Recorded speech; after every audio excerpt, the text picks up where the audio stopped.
수요일 기도의 밤 시간 하나님의 말씀은 에스더 1장 1절부터 9절까지 봉독해 드리겠습니다. 지난주에는 에스더서 전문을 말씀을 드렸어요. 자, 오늘부터는 한 구절 한 구절 다 강론으로 여러분에게 말씀드리겠습니다.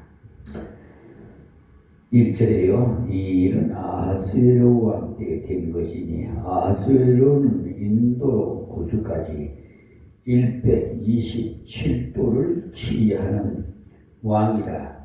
당시에 아하수에로 왕이 수상궁에서 즉위하고 위에 있은 지 3년에 그 모든 방백과 신복을 위하여 잔치를 베푸니 바사와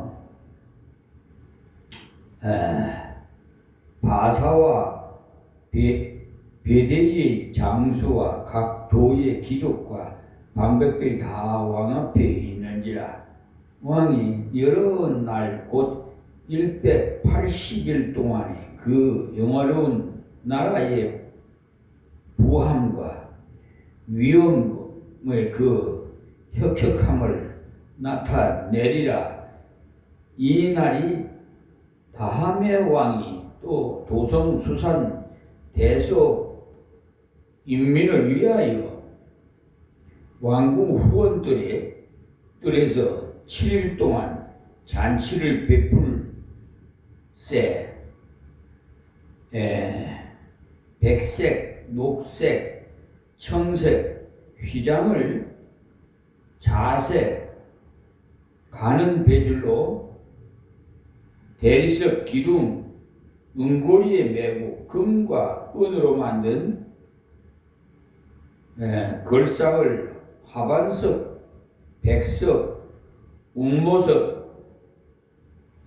흑석을 깐 땅에 진설하고 금잔으로 마시게 하니 잔의 식양이 각기 다르고 왕의 풍부한 대로 어주가 한이 없으며 마시는 것도 규모가 있어 사람으로 억지로 하지 않게 하니 이는 왕이 모든 국내 관리에게 명하여 각 사람으로 마음대로 하게 함이더라. 왕후 와스디도 아하수에로 왕궁에서 부녀들을 위하여 잔치를 베푸니라. 아멘. 에스더서는 좀 특수한 책입니다. 구약에서 여성의 이름으로 이렇게 책 이름이 된 것은 에스더와 룻기 두 책뿐이에요. 룻기는 사사시대 때 있었던 기록이고 이 에스더는 바벨론 포로 시대 때 있었던 기록입니다. 그리고 이 에스더와 아가서는 성경이라고 할 수가 있는가 싶을 정도로 하나님에 대한 말이 한마디도 안 나와요. 그런데 그 배후를 보면은 하나님께서 자기 백성을 세상에서 어떻게 보호하시고 세상을 변화시키는데 어떻게 쓰셨다는 것을 기록해 두고 있습니다. 여기서는 에스더라는 사람이 하나님이 쓰시는 가장 중요한 인물로 등장을 해요. 그리고 그의 사촌 오빠 되는 모르드게가 중요한 인물로 등장을 합니다. 에스더 2장 7절을 보시면 저의 삼촌의 딸 하다사 곧 에스더는 부모가 없고 용모가 곱고 아리따운 처녀라. 그 부모가 죽은 후에 모르드게가 자기 딸같이 양육하더라. 에스더 2장 7절에 있는 말씀입니다. 에스더는 모르드게의 집에서 고아로 자라났어요. 모르드게의 삼촌인 에스더의 양 부모가 일찍이 돌아가셔서 사촌이지만은 그 오빠가 마치 아버지처럼 에스더를 키웠다 이 말입니다. 그러니까 에스더라는 이름도 히브리어로는 하닷사이고 바사어로는 에스더예요. 그러니까 우리 교포들 중에 미국에 가 있는 분이 한국 이름이 따로 있고 미국 이름이 또 따로 있는 것과 같은 겁니다. 에스더는 아버지 때 포로 잡혀와 가지고 바벨론에서 태어난 교포 2세가 됩니다. 왜냐하면 이때가 벌써 바벨론 포로 70년을 넘어서 에스라, 느헤미야 같은 선지자가 고국으로 돌아가서 일을 할 때 그때이기 때문에 이 기록은 그때 아직 남아있던 유대인들 중에 있었던 역사입니다. 그것을 이해를 하시고 말씀을 받아야 됩니다. 에스더라는 그 이름의 뜻은 별입니다. 별과 같은 사람이 되라는 뜻에서 붙여진 이름이에요. 그러니까 하닷사는 도금냥이라는 식물 이름이고요. 그러니까 오늘 말씀의 그 핵심은 세상 나라를 다스리는 하나님이라고 보시면 되겠어요. 하나님은 천국만 다스리는 것이 아니고 교회만 다스리는 것도 아니고 세상 나라도 다스리십니다. 그렇기 때문에 우리는 우리 대한민국을 위해서도 기도를 해야 되고요. 그리고 우리 성도들이 대한민국 안에서 이 나라가 바로 되도록 아버지 뜻대로 살아야 되겠습니다. 성도들이 제일 오해되는 부분 중에 하나가 성직이라는 말을 잘못 생각하는 경우가 있어요. 목사나 선교사 같은 사람은 특별한 성직을 가졌고 나머지 분들은 소위 말하는 평신도라고 말을 합니다. 그래서 평신도를 병신도로 만들어 놓았다는 그런 혹평을 하는 사람들도 간혹 있어요. 평신도라는 말이 사실은 나쁜 말이 아니지만은 잘못 생각하면 목사님이나 선교사님들보다는 저 밑에 있는 사람이라고 생각하기가 쉬워요. 그러나 그렇지 않습니다. 우리는 모두 다 사도성을 가진 사람들이에요.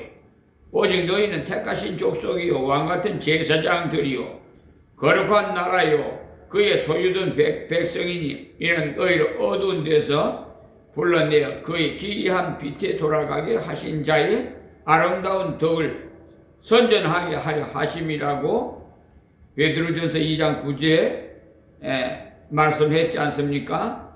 그러니까 사도성을 가졌다 이 말은 보냄을 받았다는 말씀이에요. 그러니까 여러분들은 다 예수 이름으로 세상에 나가서 세상을 변화시키기 위해서 하나님께로부터 파송을 받은 사람이다 이 말입니다. 이것을 잊어버리면 다 잃어버립니다. 바울 사도와 같은 그 직분으로서의 사도는 아니지만은 사명으로는 우리가 다 사도적인 사명을 가졌다 이 말씀을 드립니다. 그러니까 알고 보면은 목사는 교회를 변화시키고 성도는 세상을 변화시켜요. 하나님께서 우리를 원래 부르신 목적은 세상을 변화시키기 위함입니다. 저는 세상을 변화시키기 위해서 여러분들을 훈련시켜주는 교관으로서 여러분들을 섬기는 자입니다. 여러분들에게 이렇게 살아야 됩니다. 그래서 승리해야 됩니다. 성경이 이렇게 가르쳐 주었습니다. 이렇게 가르쳐 주는 목사예요. 그런데 제가 늘 마음에 걸리는 부분은요. 제가 직장 생활을 한 번도 해보지 않았다는 그런 사람들이 있는데, 저는 40세까지 제 사업을 했어요. 나무 뭐 직장 회사에 다닌 게 아니고요. 그저 그래서 하나님께서 소명을 주실 때 이 나이에 어디다가 쓰시려고 부르십니까? 쓰시려면 한 20, 30대에 부르시지, 이 40대 막 돼가지고 부르십니까? 라고 했더니, 너가 아브라함보다 나이가 많냐? 모세보다 나이가 많냐? 하면서 책망을 하시는 거예요. 그래, 이건 뭐야? 아무 말도 못했어요. 부끄러워가지고. 우리 어쨌든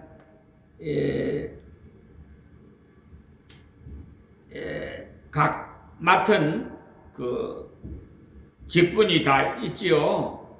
그러니까 그런 이 직분을 줄 때는 하나님께서 또 능력도 주시고 감당할 수 있게 은혜도 베풀어 주십니다.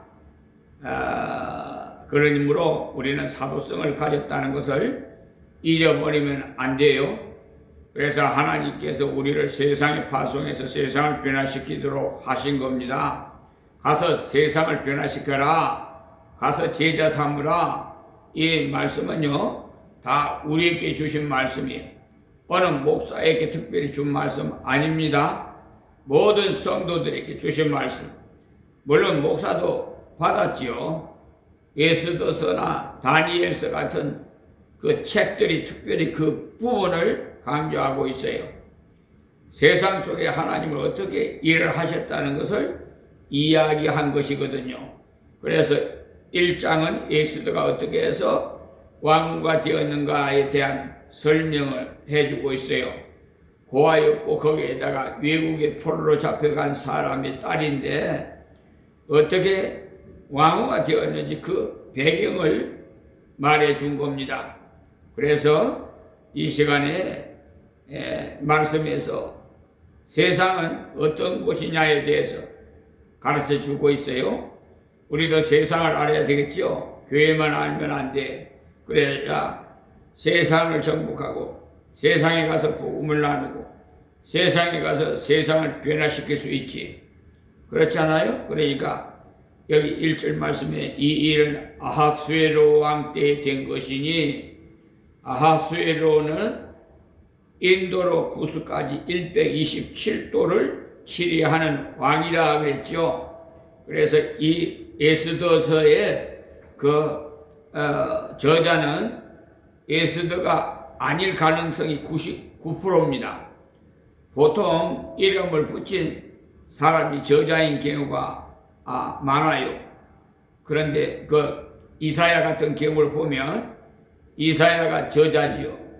에스더서를 누가 썼는지는 알 수 없지만 모르드게가 쓰지 않았나 이런 말을 많이 하는데 정확하진 않아요. 단지 가능성이 있다는 것뿐입니다. 그러나 그때 에스더 가까이 있었던 사람이 쓴 것이 틀림없어요. 9장으로 가보시면 아비하일의 딸 왕후 에스더와 유다인 모르드게가 정권으로 글을 쓰고 부림에 대한 이 둘째 편지를 굳이 지키게 하되라고 그 에스더서 9장 29절에 말씀 때문에 어떤 사람 모르드게가 썼다고 생각하는데, 이 말씀은 모르드게가 다른 편지를 보냈다는 말인데, 유대 그 명절 중에 불임절이라는 명절이 있어요. 그 불임절이라는 당시 언어로 제비를 뽑다는 뜻인데, 그러니까 제비를 뽑는 그런 절기라고 해서 불임절이 된 거예요. 그래서 그 유래는 하만이 유대인을 죽이려고 죽이는 날을 찾기 위해서 제비를 뽑은 데서 유래가 된 겁니다. 그러니까 옛날부터 이방인들, 특히 우상을 많이 섬기는 사람들은 거사를 행하려고 할 때 뭐라도 굉장히 두려워해요. 그래서 유대인들은요, 죽이려 하는데 그냥 죽이면 안 되겠고 제비를 뽑아서 날짜를 정해야 되겠다고 생각한 거죠. 우리나라도 옛부터 혼인 날짜를 뽑는다더니 하는 소리를 하지요. 그래서 제비를 뽑아서 날짜를 정해놓고 유대인을 죽이기 위한 거사를 꾸며가는 중에 오히려 그 날이 바뀌어서 자기들이 죽는 날이 되어버렸기 때문에 유대인들이 너무 감사해서 불임절로 지키기로 한 겁니다. 그래서 그 절기 이름을 붙이기를 제비를 뽑는 절기라고 해서 불임절이 된 겁니다. 세상 사람들이 악한 마귀 권세가 예수 믿는 사람들을 죽이려고 제비를 뽑았지만은 하나님은 생명의 날로 바꾸어 주셨어요. 지금도 악한 마귀의 그 날을 만들어 놓고 있지만은 하나님께서 한번 바꿔버리면은 우상의 날이 변해서 성교의 권능이 나타나는 날이 될 줄로 믿습니다. 그러므로 하나님이 하는 일은요 정말 시공을 초월해서 예측할 수가 없어요. 하나님만 아세요. 그러므로 그 대역전의 드라마라고 하죠. 그날에 있었던 책이 바로 이 에스더서예요. 그날에는 모두 모여서 이 책을 읽습니다. 우리가 완전히 멸망받을 뻔했는데 하나님이 한번 키를 돌려버리니까 멸망의 날이 구원의 날이 되어버렸고 모든 것을 잃는 날이 전부를 얻는 날이 되었다 라는 것을 생각하는 날이 불임절이 읽기 위해서 이 에스더를 쓴 거예요. 그래서 그 근원을 알고 있는 것이 좋기 때문에 이렇게 서두의 말씀을 드리는 겁니다. 이 책을 쓴 연대는 BC 485년에서 465년 사이에 썼다고 보면 되겠어요. 왜냐하면 아하수에로 왕이 즉위한 때가 그 때이기 때문에 그렇습니다. 지금으로부터 2600년 전쯤 될까요?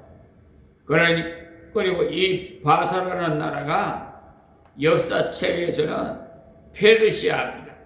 흔히 성경에 메데바사라고 나오는데 메데는 나라는 역사책에서 메디아로 나와요. 그 두 나라가 연합해 있다가 나누어지기도 했는데 이때는 페르시아 제국의 때의 일입니다. 그리고 수장국이라는 말이 나오는데 그 정사에 안 나오는 말이에요. 그래서 이것을 엉터리다 라는 말을 했는데 얼마 전에 세르세 그 폴리스라는 지역에서 아하수에로 왕의 비문이 발견됐어요. 옛날에는 중요한 기록들을 돌에 새겨놨는데 특히 그쪽 지방에는 돌이 많이 없었기 때문에 흙에 써서 그것을 구워서 남겨두는데 그것을 토판이라고 합니다. 하나님께서 그런 것들을 남겨두신 것 같습니다. 성경에 돌들이 소리를 지르리라고 했지 않습니까? 신신학자들이요 이것을 역사에 없는 내용인데 유대인들이 꿈에서 자기 후손들을 격려하려고 써놓은 것이다 라고 하는데 하나님께서 때가 되니까 비문이 발견되게 하셔가지고 증명하신 겁니다. 그 비문에 보면은 이 성경에 나오는 것들이 다 나와요. 영토가 그러니까 127도였다는 것도 나오고, 그런데 그 도는 주로 언어를 중심으로 해서 나누어진 도예요.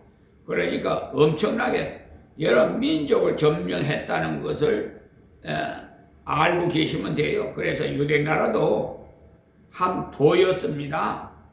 속국이었어요. 그러니까 수장국이라는 말도 거기서 나오고, 그리고 관리직에 대해서도 나오는데 높은 사람이 7명이 있었다는 것도 다 나와 있어요.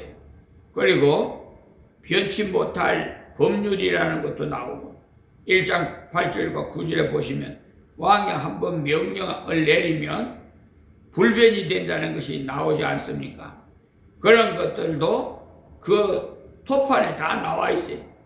이런 것들을 볼 때 이 에스더서의 그 내용은 아주 정확한 역사적인 사건이라는 것을 알 수가 있습니다. 하나의 꾸며낸 그 이야기가 아니라는 말입니다. 신화가 아니라는 말이에요. 그러니까 하나님께서 그대로 하신 거죠. 이제 본문으로 돌아갑니다. 이 일은 아하수에로 왕 때 된 것이니, 아하수에로는 인도로 구수까지 127도를 치려하는 왕이라. 그러니까 인도에서부터 구수까지 엄청난 나라들을 점령했다 이 말씀이. 페르시아는요, 지금의 지도책에서는 이란입니다. 이란. 요즘 이란이 시끄럽죠. 뭐 데모하고 뭐. 지난번에 걸프 전쟁 때도 걸프만이 나오지 않았습니까? 이번에는 뭐 많은 사람들이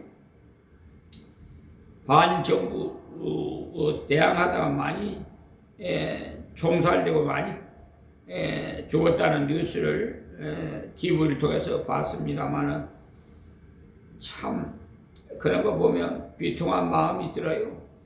아하수에로 왕은요, 다리오 왕의 아들이고, 헬라어로는 아닥사스다 왕인데 영어로는 크렐스세스라거나 석세스라고 번역되어 나오기도 해요. 히브리어는 아하수에로고요.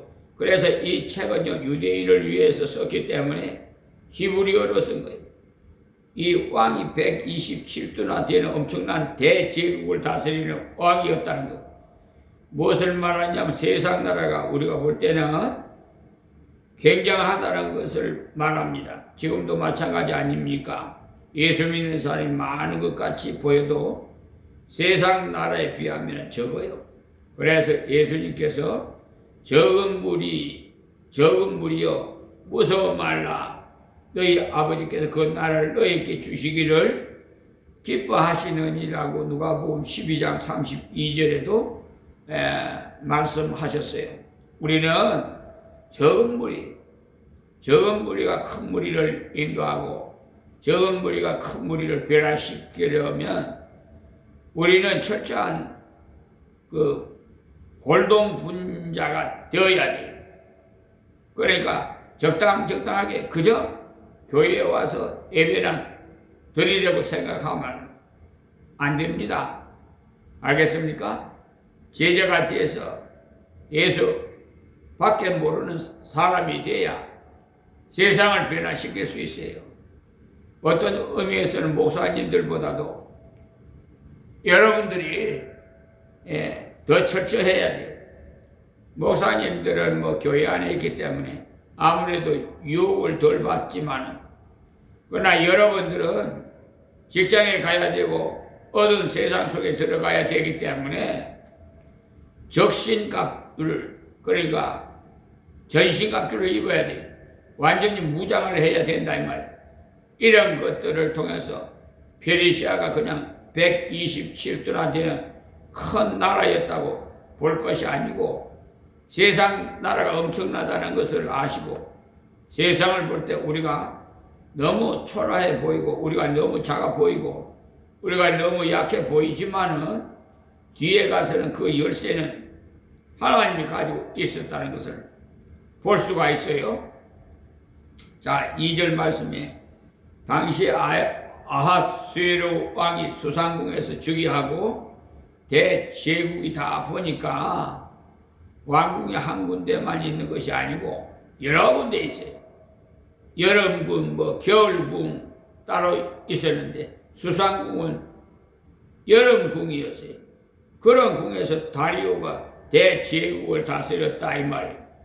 1884년부터 1886년까지 들라퐁이라는 사람이 수상궁을 발궁을 했습니다. 그러니까 하나님께서 필요할 때 고고하게 삽을 가지고 성경에 있는 것이 역사적이었던 것을 보여주십니다. 사실 이란과 이라크는요, 평화롭게만 잘 운영하면은 관광 수입만 가지고도 엄청난 수입을 올릴 수 있어요. 예전에 바그다드에 폭격을 가해가지고 거기에 있던 엄청난 고족들이 다 박살이 나 버렸지요. 거기에 바벨탑이 있고 다 있어요. 고전적인. 그러니까 정말 유적지로서 정말 고전적으로 아주 구경할 만한 곳인데 저렇게 서로 헐뜯고 세상에 사랑하다가 죽어도 부족할 판에 왜 그렇게들 싸웠었는지, 그리고 그렇게 다투고 시기하고 거짓말하고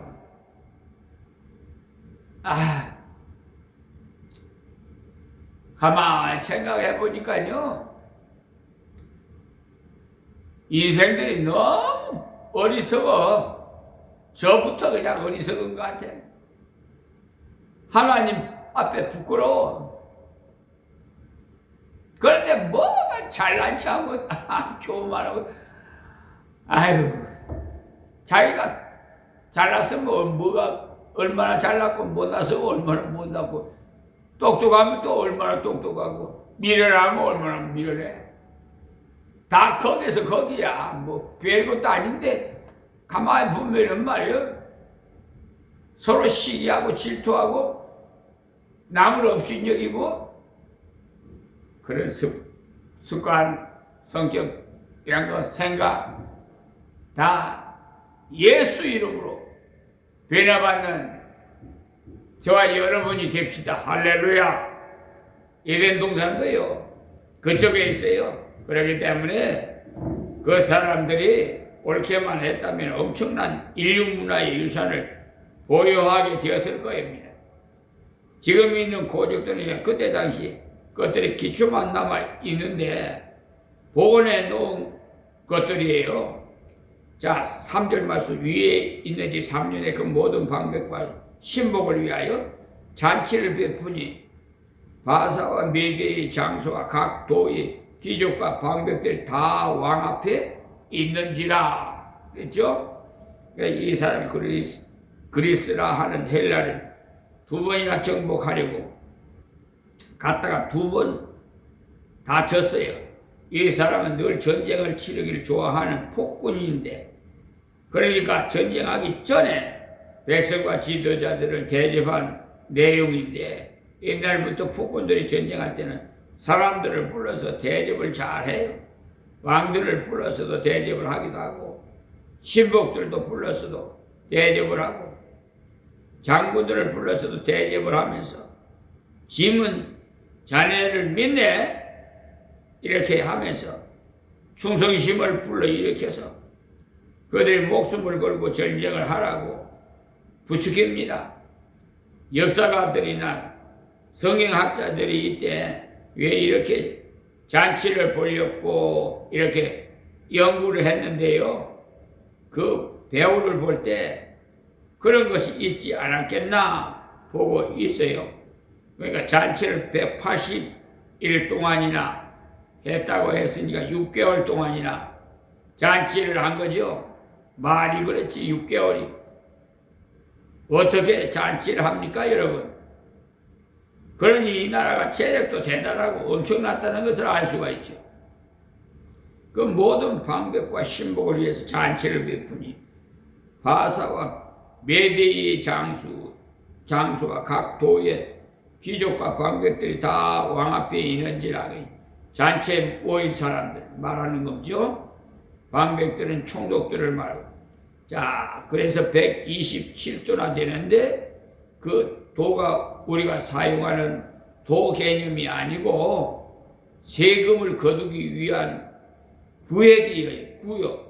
구획. 말이 같아서 세금을 거두기 좋기 때문에 언어별로 각도가 나누어진 겁니다. 느헤미야가 그 총독들 중에 한 사람이었어요.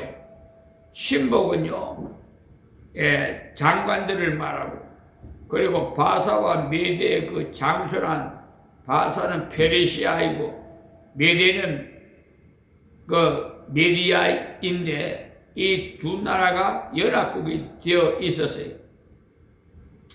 장수란 지금으로 말하면 거의 메스타급 되는 사람들인데, 왜냐하면 보병 1만, 기병 2만, 창군 2만 합해서 5만을 거느린 장수였으니까 대단한 위치에 있는 사람들. 지금으로 말하면은 그러니까 각도의 귀족과 방위들 왕 앞에 있었다고 하니까 아주 대단하지요. 이 사람들은 한꺼번에 다 모아놓고는 잔치를 한 것이 아니라 각각 나누어서 불러 잔치를 했다고 학자들은 보고 있어요. 그러나 왕 자신은 계속 잔치를 했죠. 6개월 동안. 자, 4절 말씀. 왕이 여러 날 곧 180일 동안에 그 영화로운 나라의 부왕과 위엄의 혁혁함을 나타내니라.